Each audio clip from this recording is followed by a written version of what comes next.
Salve, salve, concurseiros! Estamos de volta aí, galera. Vamos continuar aqui o nosso curso de raciocínio lógico, módulo 3. O que é que a gente vai ver agora nesse módulo aqui? A gente vai conversar sobre o assunto aí, lógica de argumentação. Muita gente vê esse assunto e já fica desesperado. O assunto é bastante simples, bem tranquilo.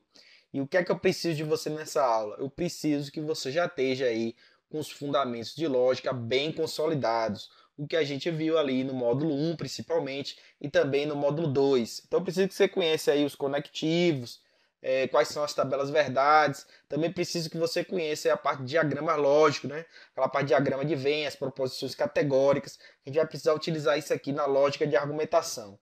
Fora isso, o assunto é bastante tranquilo. Vem comigo, vamos embora!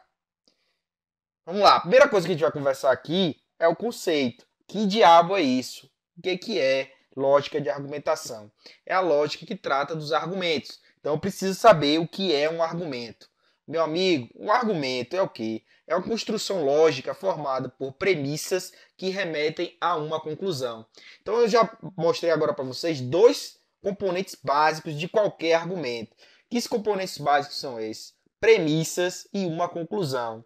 E que diabo é uma premissa? A premissa nada mais é do que proposições. Essas proposições também são chamadas de proposições iniciais. Por quê? Porque a conclusão também vai ser uma proposição. Então, o que é um argumento? Um conjunto de proposições. Mas só isso não. Existe uma relação entre esses dois conjuntos. Então, uma outra definição, que é a definição que está aqui embaixo, ó, eu posso dizer o seguinte, ó, que o argumento é uma relação que associa um conjunto de premissas a uma conclusão. É uma relação entre um conjunto de premissas e uma conclusão. Mas ao meio dessa definição aí vai cair na prova, zorra nenhuma, não vai cair isso na prova não. Mas eu preciso passar o conceito para você entender. Então, mas mostra aí como é que é, né? Mostra aí um exemplo de um argumento. Aí vieram aí dois exemplos. Como é que é? Eu disse para vocês que ele tem que ter dois componentes. Quais são? As premissas e a conclusão. Então tá aqui, ó. Essas duas primeiras proposições são as premissas. Eu chamei aqui de P1 e P2. A última é uma conclusão. Aqui também tem outro exemplo, ó, com duas premissas e uma conclusão. Agora, ponto importante aí para a prova, né? Quando eu tenho essa estrutura aqui, ó, duas premissas e uma conclusão, duas premissas e uma conclusão, isso aqui tem um nome especial. É chamado de silogismo. Silogismo. Vou caprichar agora na letra silogismo. Então, quando eu ver essa expressão na prova, silogismo, eu tenho que lembrar que é o caso quando eu tenho duas premissas e uma conclusão. Duas premissas e uma conclusão. Então, nesse caso aqui também é um silogismo? Sim. Ó, eu tenho duas premissas e uma conclusão. Agora, vamos ver aqui como é que é. Vamos ver a segunda aqui. O que é que ele diz assim? Ele diz aqui, ó. Todos os cearenses são humoristas. Todos os cearenses são humoristas. Na segunda, todos os humoristas gostam de música. E na conclusão, diz que todos os cearenses gostam de música. Então, meu amigo, o argumento, a gente vai ver que ele pode ser dois tipos. Ele pode ser válido ou inválido. Ele vai ser válido quando as minhas premissas levarem obrigatoriamente àquela conclusão e a conclusão vai ser verdadeira.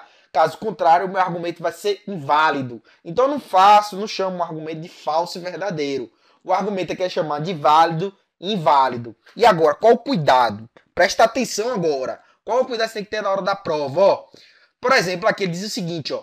Todo homem é um peixe. Que zorra é essa, Almeida? Todo homem que é um peixe, eu sei que isso é falso. Eu sei que isso não é verdade. Só que para resolver as questões com argumento, com lógica de argumentação, você vai ter que considerar as premissas verdadeiras. Então aí está o primeiro segredo para resolver esse tipo de questão. Então não interessa o que está no texto. Se o texto estiver dizendo aqui, ó, nenhum peixe é aquático. Ora, eu sei que o peixe é aquático, vive debaixo d'água. Mas ele está dizendo que nenhum peixe é aquático. Isso aqui é falso. Mas nas premissas, independente do texto, as premissas você vai fazer o quê? Sempre verdadeiras. Sempre verdadeiras. Sempre verdade. Escrever aqui, ó, verdadeiras. Verdadeiras. Não pode esquecer isso de jeito nenhum. Não importa o que veio no texto. Pode vir coisas absurdas. Por exemplo, dizer aqui, ó, todos os humoristas gostam de música. Eu sei lá se isso é verdade ou não. né? Provavelmente isso é falso. Pode ter algum humorista que não gosta de música. Só que para mim, para eu resolver questões de argumentação, eu vou ter que considerar sempre, sempre, sempre todas as premissas como verdadeiras. Beleza? Beleza. Vamos embora. Agora, formas de apresentação. Outro conceito importante. Como é que essa zorra pode vir na sua prova? Ela pode vir assim, bem estruturada, como está aqui, ó. P1 para indicar que é uma primeira premissa, P2 para indicar que é a segunda premissa, C1 para indicar que é a conclusão. Pode vir desse tipo ou simplesmente C, né, para indicar a conclusão. A gente só tem apenas uma conclusão. Mas na sua prova, o que é que pode vir também? Pode vir aqui, ó.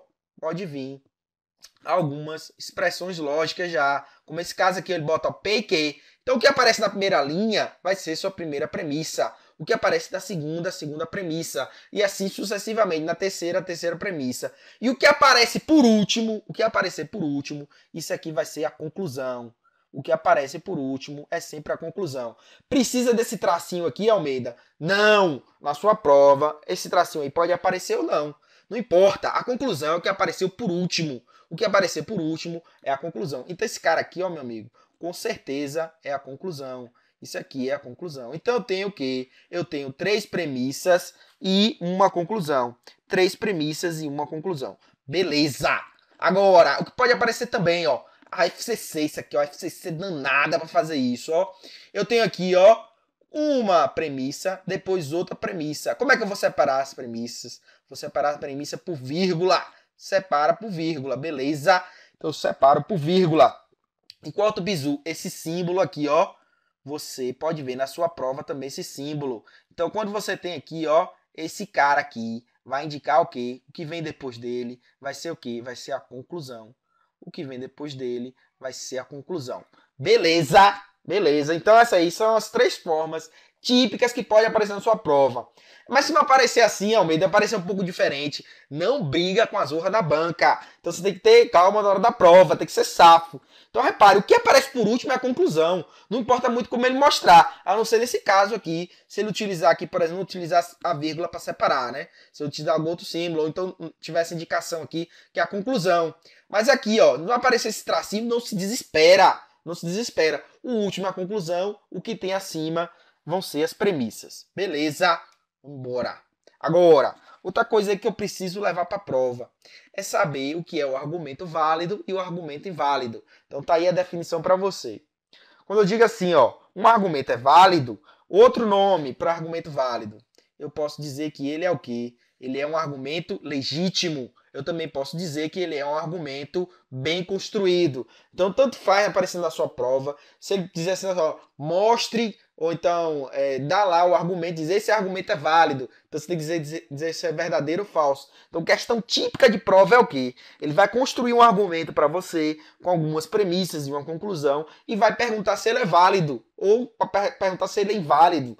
Mas na prova também pode aparecer a palavrinha o quê? Legítimo ou bem construído. Então, tanto faz. Um argumento válido, legítimo ou bem construído, quando é que ele acontece isso, meu amigo? Acontece quando eu parto das minhas premissas, assumindo todas elas verdadeiras e obrigatoriamente, necessariamente, a consequência vai ser verdadeira. Ela vai ser consequência daquelas premissas. Então, como está definido aqui para vocês, ó, um argumento é válido, legítimo, bem construído. Ó, quando é que ocorre isso? Quando a sua conclusão é uma consequência obrigatória das suas premissas. Beleza? E o argumento inválido? O argumento inválido é quando eu não consigo mostrar isso. Ou seja, eu parto de premissas, assumo elas verdadeiras, mas isso não é suficiente para garantir aquela conclusão.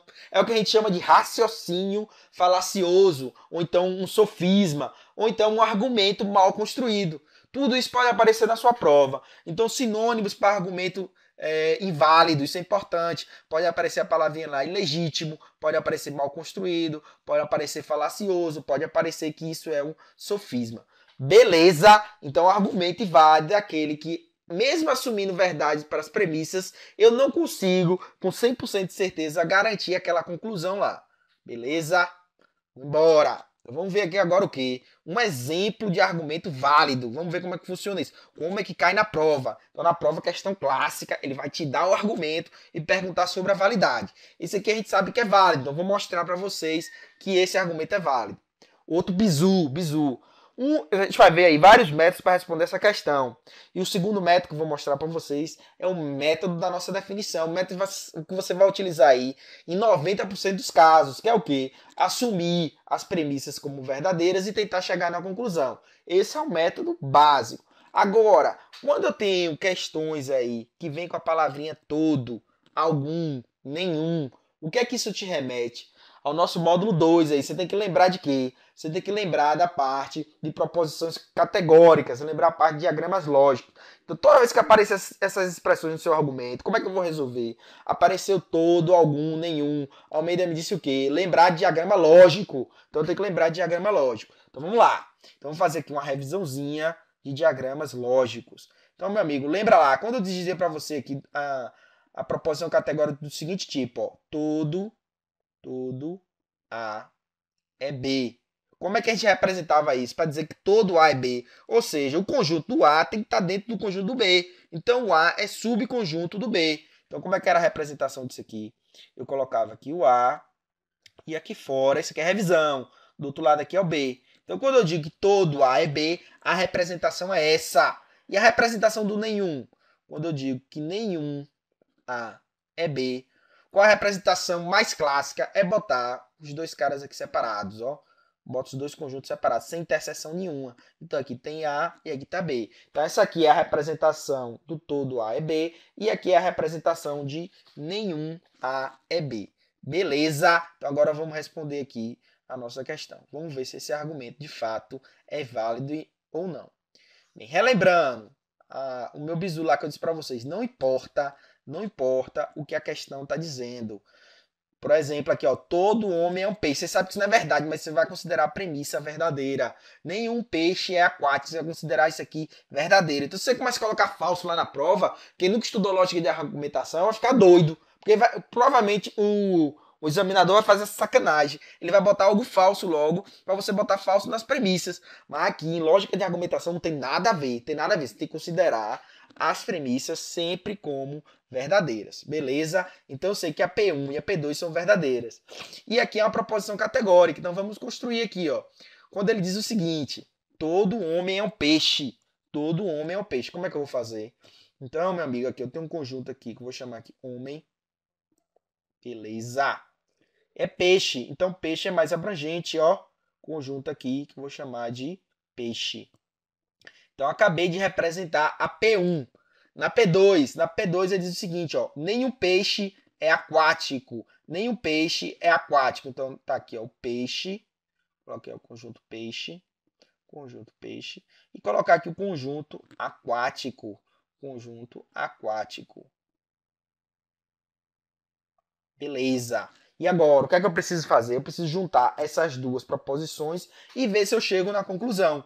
Se existir alguma opção disso não ser verdade, o argumento é inválido. Se não, o argumento é válido. Então vamos juntar, ó. Aqui, para facilitar, o que é que eu posso fazer? Vou colocar o homem aqui para dentro, ó. Continuo representando a P1 aqui. Então coloca aqui homem. Beleza. E vou apagar de cá. A borracha. Apagar aqui, apaguei. Beleza, então repare que com esse meu desenho aqui, com o diagrama lógico, estão representados os dois casos, ó. Tanto, continuo satisfazendo aqui, ó, que todo homem é um peixe, e continuo satisfazendo a segunda, nenhum peixe é aquático, Beleza, agora vamos para a conclusão. O que é que ele me diz? Ó, diz o seguinte, ó, portanto, nenhum homem é aquático. Mais um bizu a gente vai ver aí, mas a gente vai ver que tem algumas palavrinhas que vão chamar a conclusão. Você vai saber que é conclusão por causa dessas palavrinhas. Portanto, por isso, conclui-se. Então, essas palavras que dão ideia de conclusão, quando ela abre a frase na sua questão, você já fica ligado, fica esperto que ali é o quê? Ali vai ser a sua conclusão. Beleza? Então, bora. Aí o que ele diz aqui, ó. Portanto, nenhum homem é aquático. Vamos ver se isso é consequência mesmo. Vamos lá, meu amigo, ó. Tem como algum homem aqui ser aquático? Não, por quê? Nenhum peixe é aquático. e todo homem é peixe. Então é impossível o homem ser aquático. Ó. O conjunto do homem está aqui dentro. Não tem como ele estar aqui dentro de aquático. Então esse cara aqui é verdadeiro. Qual a conclusão disso tudo? Eu saí de premissas verdadeiras e cheguei em uma conclusão. As premissas forçam essa conclusão. Então eu tenho o quê? Eu tenho um argumento válido. Eu tenho aí um argumento válido. Beleza. Agora, Almeida, beleza. Você me mostrou aí o argumento válido. Mas eu quero saber quando essa zorra não dá certo. Quando eu tenho um argumento inválido. Vamos lá. Agora é o exemplo do argumento inválido. Beleza. Vamos lá, pegar aqui a canetinha e vamos construir. De novo, ó. Quando aparecer a palavrinha todo, nenhum, algum, o que é que eu tenho que lembrar? Lembrar de proposições categóricas, lembrar do meu diagrama lógico. Essa questão vai sair por diagrama lógico. Beleza. Então, já lembrando disso, o que é que ele diz aqui? Ó? Diz que todo ser humano é um mamífero. Então, lembrando da representação, todo A é B. Todo A é B. Qual o bizu disso aqui? Eu vou ter que construir o quê? Vou ter que construir um conjunto e um subconjunto. O A, todo A é B, desse tipo aqui. Beleza? Então, vamos lá. O que é que ele diz aqui? Vou pegar a borrachinha agora. Ele diz que todo ser humano é um mamífero. Todo ser humano é um mamífero. Então, o que é que eu vou construir aqui? O subconjunto vai ser o quê? Ser humano. Ser humano. Ser humano. Todo ser humano é o quê? É mamífero. Então, o mamífero é mais amplo. Mamífero. Beleza, beleza. Agora, essa aqui tem lógica mesmo. Realmente, o ser humano é mamífero. Realmente, o ser humano é mamífero. Mas não importa o que ele está dizendo. O que ele disser lá, meio que você sabe que aquilo é falso. Na premissa, ele tem que assumir como verdadeiro. Uma premissa é o que se assume como verdade. Depois vem a segunda premissa aqui, ó. Diz o seguinte, ó. Maria não é um ser humano. Ó, você já vê que tem incoerência aqui. Sem pensar em Maria como uma pessoa, ela deveria ser um ser humano. Isso deveria ser falso, né? Que ele está dizendo que não é ser humano. Mas não importa, mais uma vez, não importa. E o examinador vai fazer isso na prova para tentar te pegar. Então as premissas você assume que é verdadeiro. Então, assumindo que Maria não é um ser humano, aí ele conclui o seguinte, ó. Portanto, Maria não é um mamífero. Será que a gente pode concluir isso, pessoal? Dizer que Maria não é um mamífero? Então vamos ver onde é que Maria está ali. Vamos ver onde é que Maria está. Pegar uma outra cor aqui. Pegar a vermelhinha. Ó, Maria não é um ser humano. Então Maria só não pode estar aqui dentro. Ela pode estar aqui, por exemplo, ou aqui fora, pertencente a qualquer outro conjunto aí. Beleza? Então vamos ler de novo a conclusão. Ele está dizendo ali, ó, que Maria não é um mamífero. Ora, meu amigo, se Maria estiver aqui fora, ela pode não ser humano e ser mamífero. Então essa conclusão aqui não é necessariamente verdadeira. Eu já achei um caso aqui que ela não é mamífero. Agora, ela pode estar fora. De fato, ó, ela estando fora, ela não será um mamífero. Mas existe o caso que ela pode ser mamífero. Então, esse argumento, só com as premissas, com essas premissas, eu não consigo chegar obrigatoriamente na conclusão. Só com as premissas eu não consigo chegar obrigatoriamente na conclusão. Então, nesse caso aí, meu amigo, é o caso que eu tenho um argumento inválido. É o caso que eu tenho um argumento inválido. Então, fixando o argumento válido, com as premissas eu chego obrigatoriamente na conclusão. E no argumento inválido, com as premissas, eu não necessariamente consigo mostrar que chego na conclusão. Beleza, agora vamos ver como é que isso cai em prova. Como é que são as questões de lógica de argumentação. Então, vamos ver aqui bem tranquilo as questões, pessoal. A gente viu aí a teoria, né, os conceitos, mas agora vamos ver na prática, ou seja, como é que ele cobra na prova. Então, o primeiro método vai ser o método que a gente discutiu aí na teoria, que é utilizando os diagramas de conjuntos. Ou seja, utilizando os diagramas lógicos. Então vai aparecer as palavrinhas lá, todo, nenhum, algum. A gente vai desenhar o diagrama e aí ver e verificar aquela conclusão. Então a questão é do TCU 2004, questão do CESP. Vou pegar aqui uma canetinha. Aí o que é que ele diz aqui, ó? Julgue o item a seguir. Considere o seguinte argumento. Então o examinador ele já te diz aqui na prova que isso aqui é uma questão de lógica de argumentação. Considere o seguinte argumento, ó. E no final ele diz o seguinte, ó. Nessa situação esse argumento é válido. Então ele quer saber se isso é verdadeiro ou falso. O que ele quer saber é a validade do argumento. Então você já sabe depois disso, de ler a questão, que você está enfrentando uma questão de lógica de argumentação. Então o que você espera? Você espera um conjunto de premissas e uma conclusão. Um conjunto de premissas e uma conclusão. E o que você vai fazer? Assumir as premissas verdadeiras e ver se necessariamente você chega na conclusão. Se você não chegar na conclusão, se existir algum caso que com aquelas premissas eu não consigo garantir aquela conclusão, então o argumento é inválido, é um sofisma, ele foi mal construído. Beleza? Então vamos ver aqui a questão do CESP. Ele diz o seguinte aqui, ó. Cada prestação de contas submetidas ao TCU que apresentar ato antieconômico é considerado irregular. Mais um bizuzinho aí, tem que saber fazer prova. Quando você vê essa palavrinha aqui, cada, isso aqui também vai te lembrar o quê? Vai te lembrar todo. Então o que ele está dizendo aqui? Toda prestação de contas submetida ao TCU que apresentar ato antieconômico é considerada irregular. Então aqui é o nosso desenho, o nosso diagramazinho de quê? De ter um conjunto e um subconjunto. Então eu vou ter aqui um conjunto e um subconjunto. E quem é, ó? Toda prestação de contas submetida ao TCU que apresentar ato antieconômico. Então eu vou botar aqui, ó, prestação de contas, botar, já foi, prestação de contas, o quê? Antieconômico. Beleza. Toda prestação de contas for antieconômica, ela é considerada o quê? Irregular. Então tem um conjunto mais amplo aqui, que é conjunto irregular. Tá aqui, irregular. Pronto. Então prestação de contas irregular. Vou botar P de prestação, contas irregular. Então, é o que ele disse aqui na primeira premissa. Toda prestação de contas que apresenta ato antieconômico é uma prestação de contas irregular. Beleza, fiz o primeiro desenho. No segundo, ele diz o seguinte, ó, a prestação de contas da prefeitura de uma cidade foi considerada irregular. Então, um caso lá específico, uma prestação de contas foi considerada irregular. Conclui-se que, meu amigo, então você tem que lembrar o seguinte, ó, se pegar uma outra cor aqui, se ela for irregular, significa que ela está dentro desse conjunto aqui. Ela pode estar aqui, ou pode estar aqui dentro.